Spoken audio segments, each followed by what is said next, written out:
Hello everybody. You have $100 or less looking to buy something with photography gear but not sure what? Maybe I can help you out here.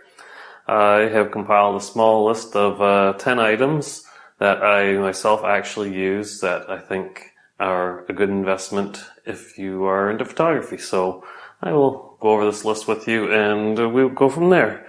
My first item that I think is a worthwhile investment, which probably most of you already have, but anyways, external hard drives. Use these to store your raw files in, any other files you might have, like if you're doing video, your video files, but definitely they are cheap. There's lots of different brands out there, and it's a must-have, and with them being so cheap, there's really no reason you couldn't buy even 2 of them so you have a backup. But for under $100, you can easily get a 2 terabyte drive nowadays. And next item that I would recommend is an umbrella.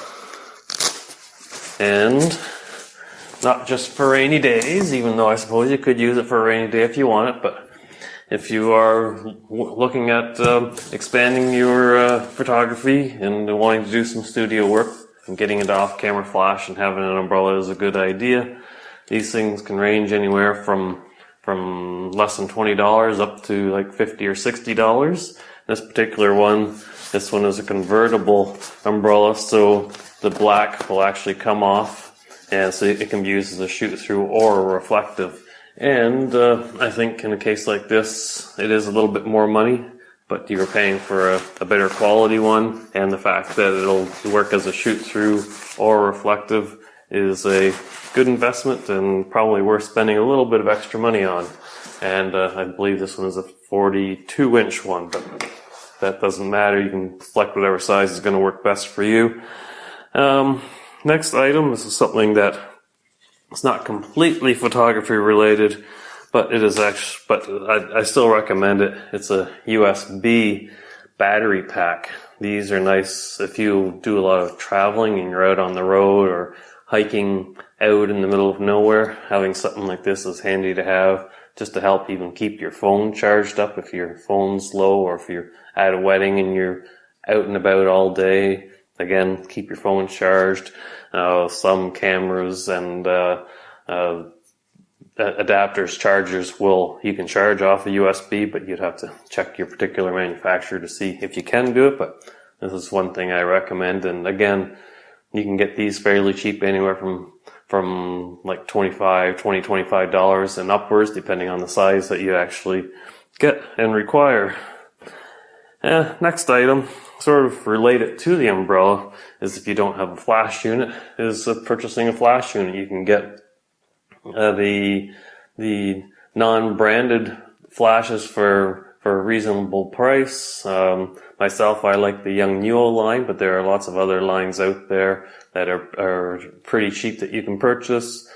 This particular one is the Mark III, and I think you can get it for around $60.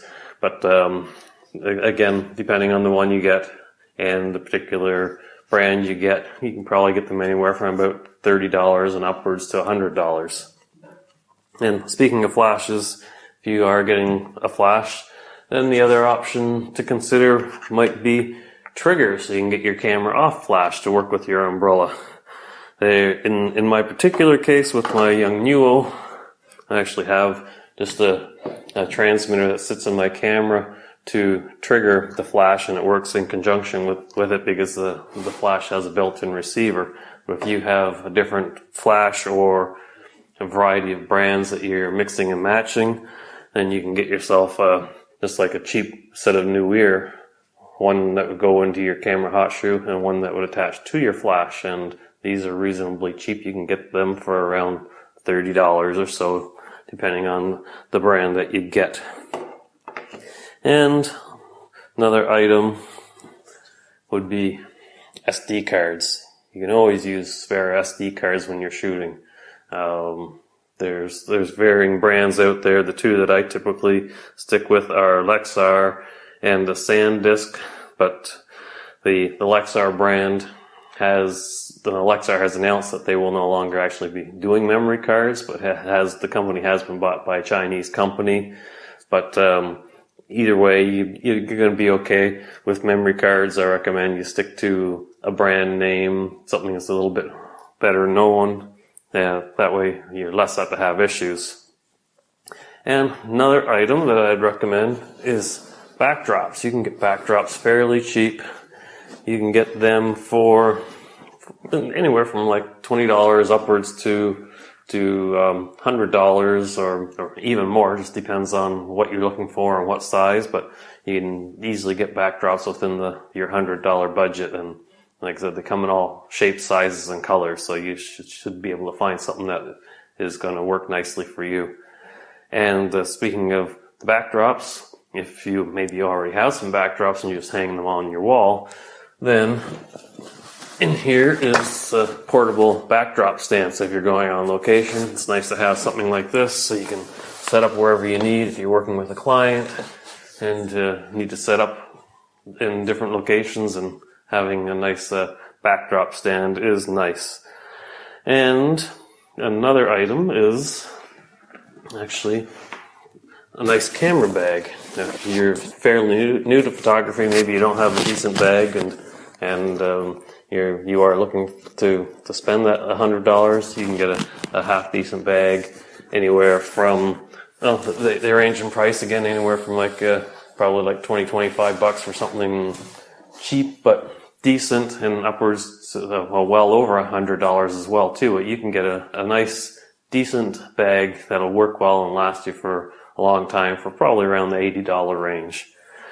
And the last item on my list actually is a 5-in-1 reflector. These I highly recommend for any photographer. They are very handy to have, using on location, in the studio, wherever they are. And actually I actually have a list on my website for a top 10 items under $25, and I actually have this on that list as well too. And I'll actually put a link in the description to that list in case anybody is interested in checking that list out. But the reflectors are usually around the $25 mark, and they're something that I think every photographer should have. And that is my top 10, but I'm actually going to throw in one small bonus item. And the reason it's sort of a bonus item and I don't have it in my normal top 10 list is just because of my style of shooting. And it is a shoulder strap for holding onto your camera. And the main reason that it wasn't on my list to start with is because myself, when I shoot, I don't typically use a camera strap. I just hold the camera in my hand. Typically the only time I'm using this if I'm out on a long walk. And in a case like that, then I'll use the strap. But probably for 85% of my work, I don't use a camera strap. But if you are someone who does not just hold their camera like I do, a good shoulder sling strap is a good investment.